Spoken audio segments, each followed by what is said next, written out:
নবদ্বীপ রাজযাত্রার আরও একটা ভিডিও নিয়ে চলে এসেছি। আর এই ভিডিওতে থাকবে কিছু অভিনব প্রতিমা এবং থাকবে বেস্ট কিছু থিম প্যান্ডেল। যে সমস্ত থিম প্যান্ডেলগুলো বাকি রয়ে গেছে সেগুলোই তোমাদের সাথে এই ভিডিওতে শেয়ার করব। আর এর পরবর্তী ভিডিওতে আসতে চলেছে বাবলারি রাসের পুজো, যেটা বেশ কিন্তু সুন্দর হয়। তো সবার ফার্স্টে চলে এসেছি বিষ্ণুপ্রিয়া স্টেশনের কাছে যে প্যান্ডেলটা হয়, যে তিনটে থিম প্যান্ডেল হয় বিষ্ণুপ্রিয়া স্টেশনের ডান দিক বরাবর, সেটা হচ্ছে সবার ফার্স্ট লোকেশন হচ্ছে কুটিরপাড়া, তারপরের দুটো হচ্ছে দোলগোবিন্দপুরে, দুটো পরপর হয়। যাই হোক, কুটিরপাড়ার থিমের নাম হচ্ছে রাজস্থানী রাজমহল। উট দেখে বুঝতেই পারছো যে রাজস্থানের ব্যাপারটা এখানে তুলে ধরা হয়েছে এবং খুব সুন্দর করে প্যান্ডেলটা ফুটিয়ে তোলা হয়েছে। আর রাজমহলের মতোই কিন্তু দেখতে লাগছে, অসাধারণ কারুকার্য এবং দেখতেও লাগছে অসাধারণ। আমার তো এই প্যান্ডেলটা খুব ভালো লেগেছে। আর রয়্যাল ক্লাবের একটা থিম প্যান্ডেল তোমাদের সাথে শেয়ার করেছিলাম, সেই প্যান্ডেলটাও কিন্তু খুব সুন্দর হয়েছে। যারা দেখোনি অবশ্যই ভিডিও দেখে নিও, রয়্যাল ক্লাবের প্যান্ডেলটাও খুব সুন্দর হয়েছে। আরও কিছু বেস্ট থিম প্যান্ডেলের কিন্তু ভিডিও আমি আমার চ্যানেলে আপলোড করেছি। যারা ভিডিওগুলো দেখোনি, নবদ্বীপ রাজযাত্রার 2024 একটা প্লেলিস্ট আমার আছে, সেই প্লেলিস্টটা থেকে তোমরা দেখে নিতে পারো। ওখানে নবদ্বীপ রাজযাত্রা 2024-এর সমস্ত ভিডিও পেয়ে যাবে এবং তোমরা কি করে ঘুরবে সেই সমস্ত কিছু কিন্তু ওই ভিডিওগুলোতে বলা আছে। এখানকার প্রতিমা হচ্ছে ভারত মাতা, আর পরিচালনায় রয়েছে মুক্তি সূর্য ক্লাব। এখানকার প্রতিমা কিন্তু প্রত্যেক বছর ভিন্ন ভিন্ন রূপে দেখা যায়। ভিন্ন ভিন্ন রূপে ভারত মাতাই থাকে, কিন্তু লুকগুলো প্রত্যেকবার চেঞ্জ করে, যেমন থিম হয় তার ওপর কিন্তু প্রতিমা করে। যেহেতু এবার রাজস্থানী রাজমহল করেছে, সেই কারণে তার ওপরই কিন্তু সেই আদলেই কিন্তু প্রতিমাটা হয়েছে। এরপর রাজস্থানী রাজমহলটা দেখে আমরা চলে যাব দোলগোবিন্দপুরের দিকে। লাইটিং ধরেই তোমরা এগিয়ে যাবে, এখানে কিন্তু প্রচুর লাইটিং হয়, সেই লাইটিং ধরেই তোমরা এগিয়ে চলে যাবে। আর আমার গলা খারাপের জন্য দুঃখিত, গলার অবস্থা খুবই খারাপ, প্রচণ্ডই ঠান্ডা লেগেছে।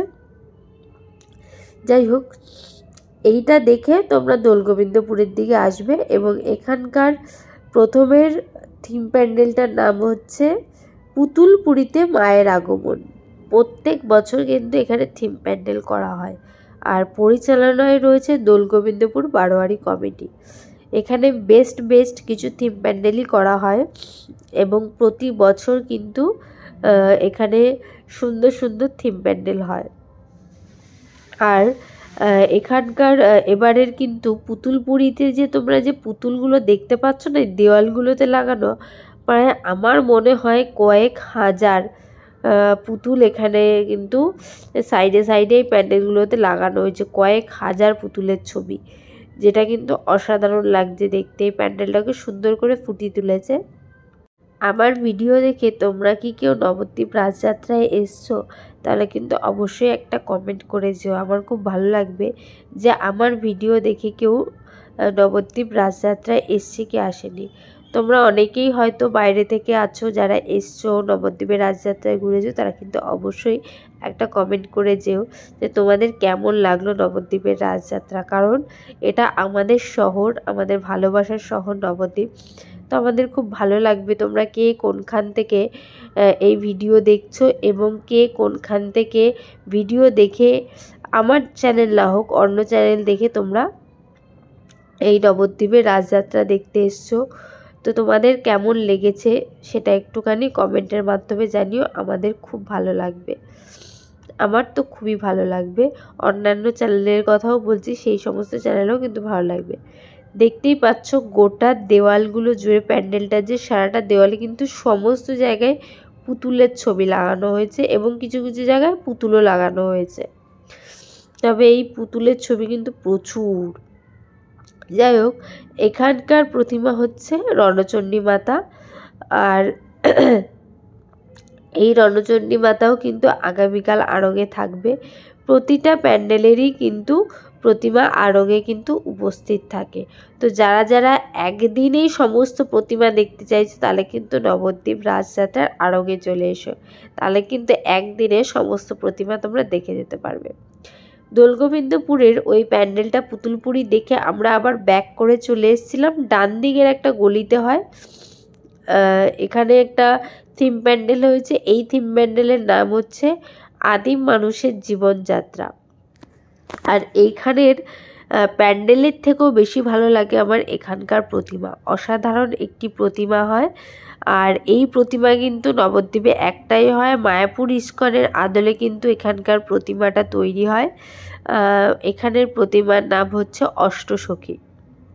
আর এই লোকেশনটা কিন্তু দোলগোবিন্দপুরের মধ্যেই পড়ে, মানে বিষ্ণুপ্রিয়া স্টেশন থেকে তোমরা যে ডান দিক বরাবর আসলেই যে লাইটিং দেখতে পাবে, লাইটিং ধরে ধরে এগিয়ে আসলেই তোমরা কিন্তু প্যান্ডেলগুলো দেখতে পাবে, কোনো অসুবিধা হবে না। খুব জটিল গলি নয় এই দিকটায় ঘোরাটা অনেকটাই ইজি।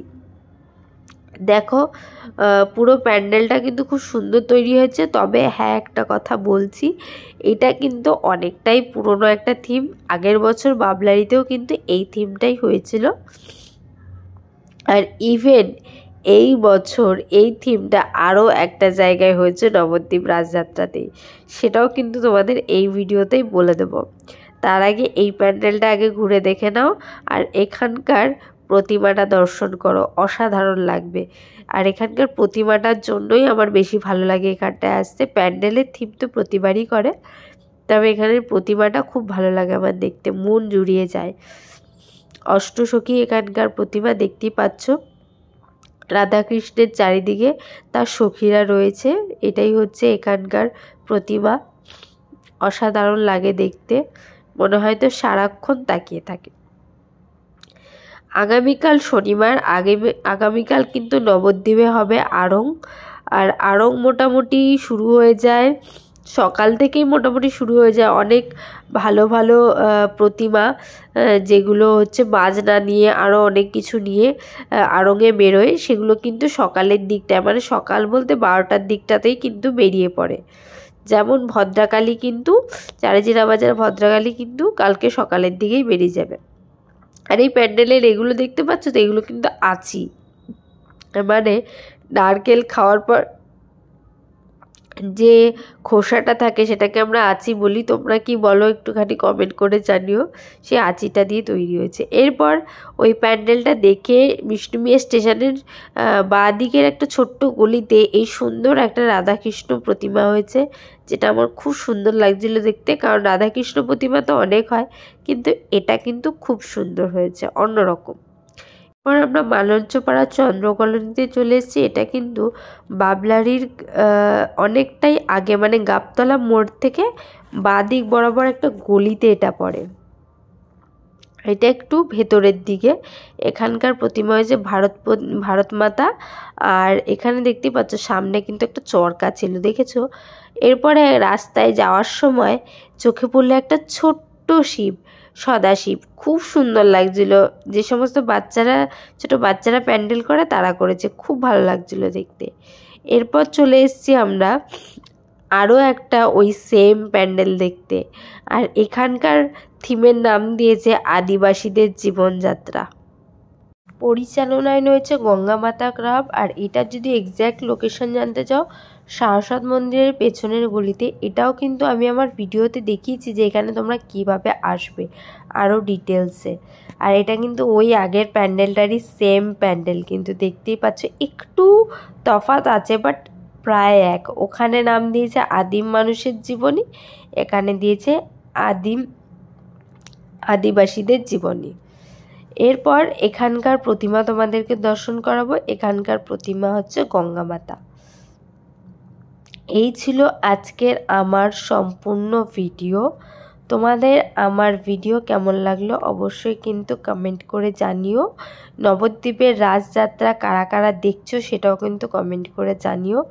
আগামীকাল আড়ং তো হবেই, সাথে হবে কিন্তু আমাদের রানীমা গৌরাঙ্গিনী মার শোভাযাত্রা। 108 জন মানুষের কাঁধে চেপে কিন্তু মা আগামীকাল শোভাযাত্রায় বেরোবেন এবং তারপরেই হবে বিসর্জন। ফেরার পথে মহাপ্রভু আমাদের নিমাইয়ের জন্মস্থানে মহাপ্রভু প্রতিমা দর্শন করে নিলাম এবং দর্শন করে আমার ভিডিওটা এখানেই শেষ করছি। দেখা হবে নেক্সট ব্লগে।